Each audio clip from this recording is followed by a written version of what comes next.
Assalamualaikum warahmatullahi wabarakatuh. Bismillahirrahmanirrahim. Rabbi shrah li sadri wa yassir li amri wahlul 'uqdatam min lisani yafqahu qawli. Allahumma shalli wa sallim ala habibika Mustafa sayyidina Muhammadin wa ala alihi wa sahbihi ajmain. Amma ba'du. Ini bicara dengan Bang Mutamakin, tentu kita tahu paling populer dari status beliau, dan saya yakin ini status hakikat dan nas itu adalah terkenal wali. Jadi istilah mutamakin sendiri diambil dari kata mutamakin fil maqam, orang yang kokoh dalam makomnya, jadi tidak tergeser sana, tidak tergeser sini. Sehingga kalau dalam ilmu nahwu atau ilmu sorof, ketika isim itu menerima tanwin disebut mutamakin amkan. Ya. Karena ciri khas isim adalah diantaranya menerima tanwin. Sekali isim itu menerima tanwin maka disebut mutamakin amkan. Untuk menjadi wali yang permanen itu juga harus mutamakin. Jangan wali musiman, ketika kita fakir jadi wali karena sabar, ketika punya uang langsung nggak wali lagi karena mudah tergoda oleh nafsu. Iya. Ada beberapa referensi sebagai penghormatan pada bangsa saya di Matolek. Saya dan Gus Nadif disatukan sama-sama turunan Mbak Nabi Sepuh, juga sama-sama turunan Bang Mutamakin. Kita ngendikan ini atau matur ini tidak dalam konteks sombong, tidak. Kalau betul saya alim, Mas Nadif alim, tentu barokahnya bapak kita, buyut-buyut kita. Kalau betul kita ada alim, ya tanggung jawab kita masing-masing. Iya. Dan kita perlu memaklumatkan itu biar sesuai koridor zuriyatam ba'duha min ba'd. Yang perlu diketahui anak-anak Matolek ini, saya ngaji tentu sama anak-anak, yang bapak-bapak silakan ngoreksi sambil ngoreksi. Kalau bener mantuk-mantuk sambil fantasi sebab bener. Kalau salah juga harus mantuk-mantuk. Memang enggak nabi, enggak maksum. Jadi semuanya biasa aja, standar aja, tidak usah berlebihan. Ada beberapa kitab yang saya baca dan saya sering ketemu Pak Nafek, mertuanya Gus Nadif, juga sebelumnya saya keluarga. Saya juga menangi Badullah, guru bapak saya. Juga tentu banyak menangi Kasahal karena beliau sepupu dengan saya. Dan tadi Gus Nadif sudah saya bacakan di antara guru-gurunya Mbah Su'eb, mbah-mbahnya Mbah Mun, dulu pernah ngaji di Hajin juga di Bang Murtado. Bahwa begini ya, jadi asar komunitas kajian sekarang maupun kultur kajian sekarang itu tidak lepas dari dibentuk ulang orang dulu, wali-wali dulu. Wanat kuduma kodamu wa asar.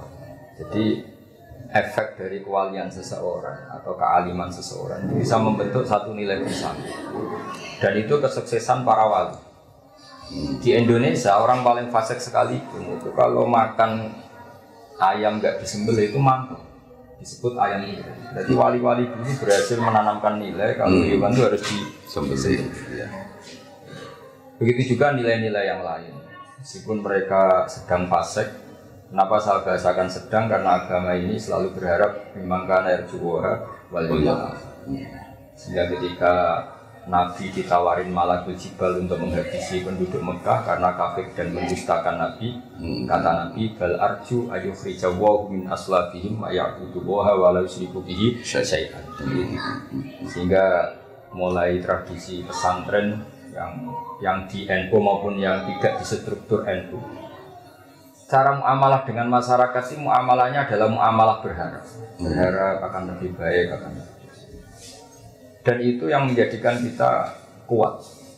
Yang sedang fase kita harapkan tobatnya, yang sudah tobat kita harapkan lebih positif lagi, lebih positif.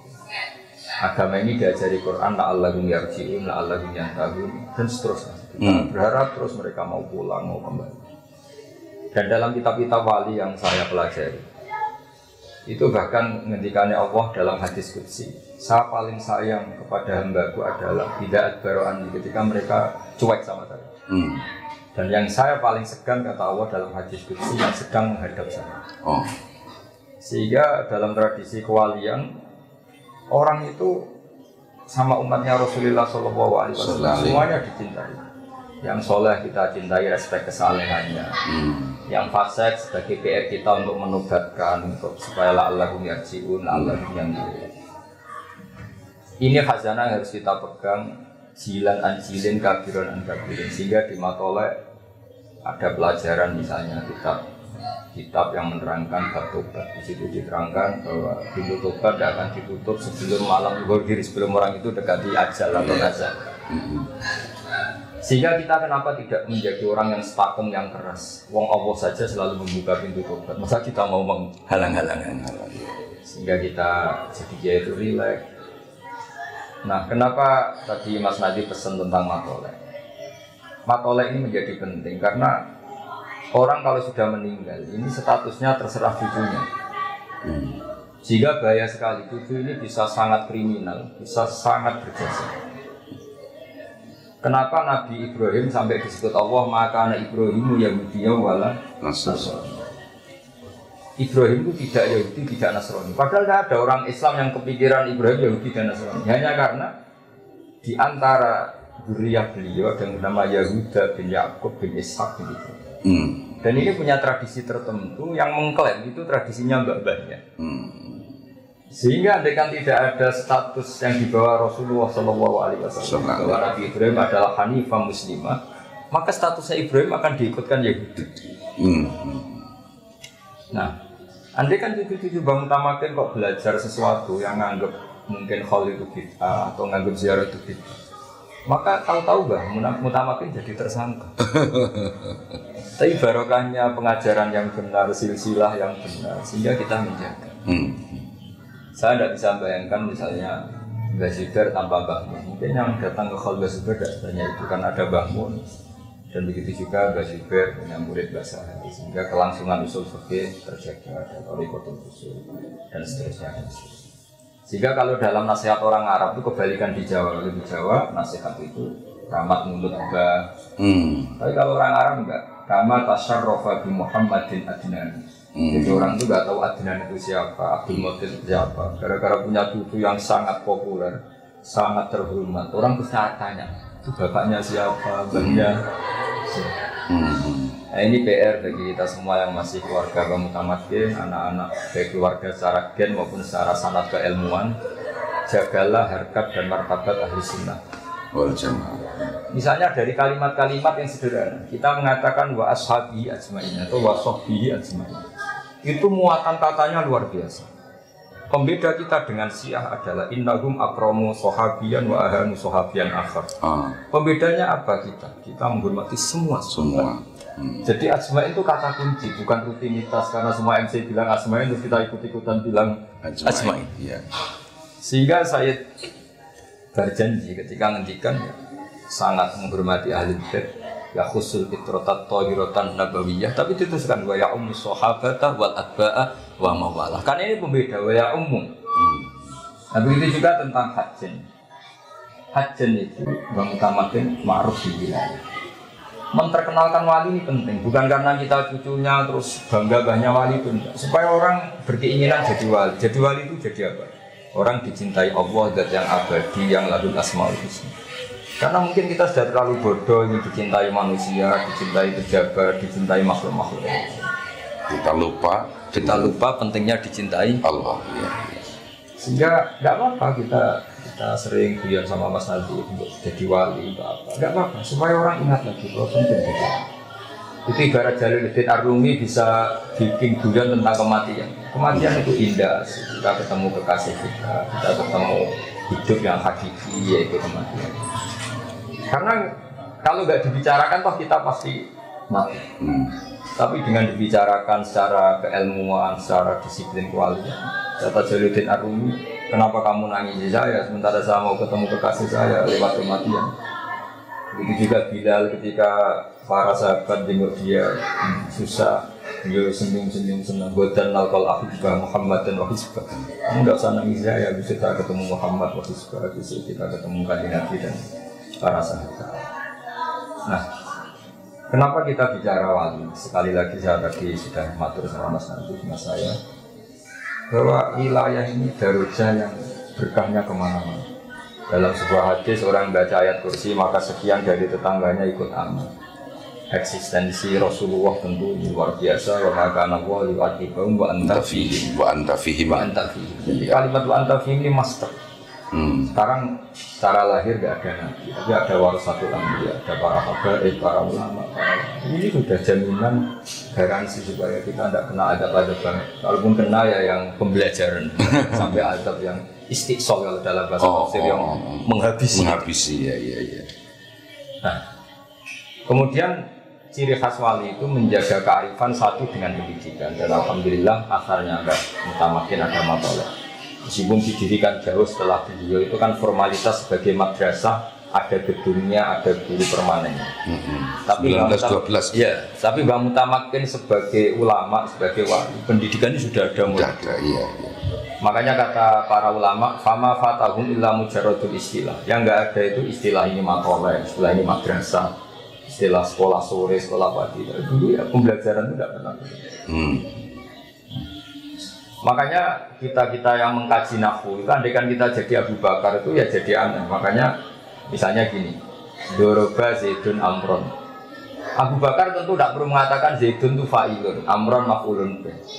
Karena ya aneh saja ya, sudah karuan yang namanya dorib, subjek ya fa'il, objek ya maf'ul. Tapi beliau nggak perlu mengatakan ini fa'il, ini maf'ul.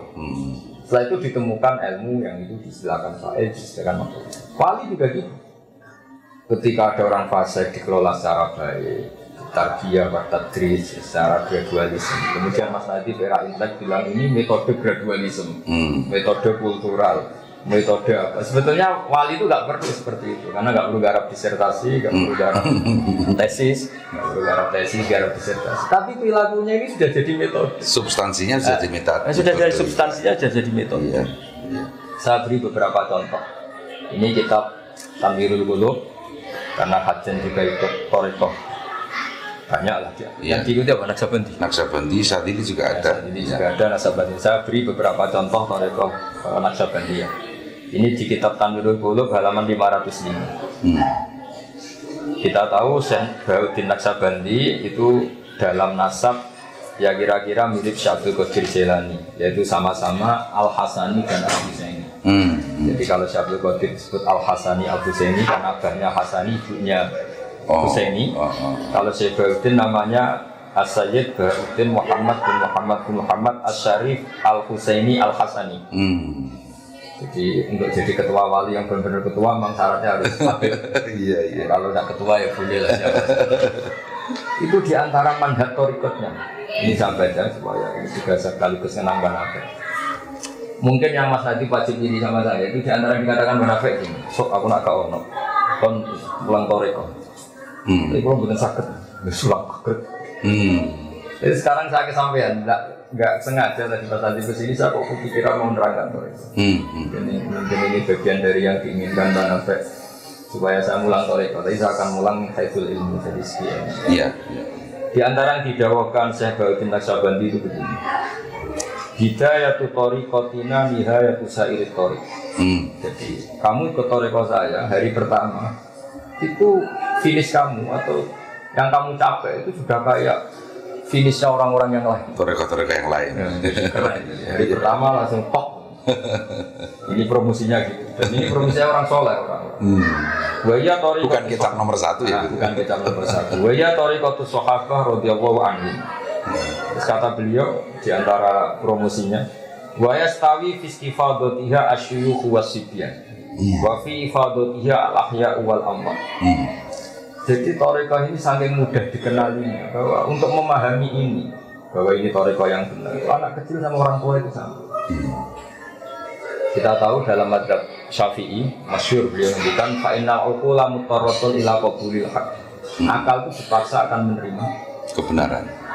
Saya masih ingat ketika ngaji sama Sayyidina Jainul itu di kitab Husnul Hamidiyah itu di beberapa halaman menerangkan tauhid itu pakai gambar. Gambarnya itu jelek sekali. Kayak gambarnya Mas Akif sama saya. Dan itu sengaja. Ada yang jelek, ada yang bagus, ada yang ruwet, tapi gambar. Tapi beliau hanya ingin mengatakan semua gambar ini apapun banyaknya itu dimulai dari satu titik, yaitu nuqtatul wujud. Sehingga kamu tidak bisa merumuskan alam raya meskipun ada Jupiter, ada Mars, ada apa saja. Tetap menuju bin wahid, yaitu Allah Subhanahu wa Ta'ala. Imam Amudi punya cara yang berbeda. Beliau guru matematika. Sampai muridnya ragu ini maksudnya surga gimana? Guru saya belajar matematika. Tapi ada muridnya yang bermimpi bahwa beliau fi malain azim minal malaikat, di depan banyak para malaikat, sama Allah disuruh ngajar malaikat matematika. Kata malaikat, bagaimana mungkin Imam Amudi mainnya sama dengan kita? Wa nahnu nusyahiduka ya Rabbi, kita ini menyaksikan langsung kekuasaanmu ya Allah, karena kita malaikat. Kata Allah, sabda Allah, pengetahuan Amudi tentang saya, tentang Tuhan itu enggak kalah dengan kamu. Terus Imam Amudi disuruh mulang taufik, mulang lewat matematika. Dia mendikan nisbatus naini wassalah sahwal arba ila ma la nihayatalah, itu nisbatul far'i ilal asli. Bo angka itu sampai 1 miliar bertriliun-triliun, tetap semuanya nisbatuha ilal wahid, itu nisbatul far'i ilal asli. Wal aslu huwa hadzal wahid. Itu pokok semua malaikat. Orang kok pinternya gitu.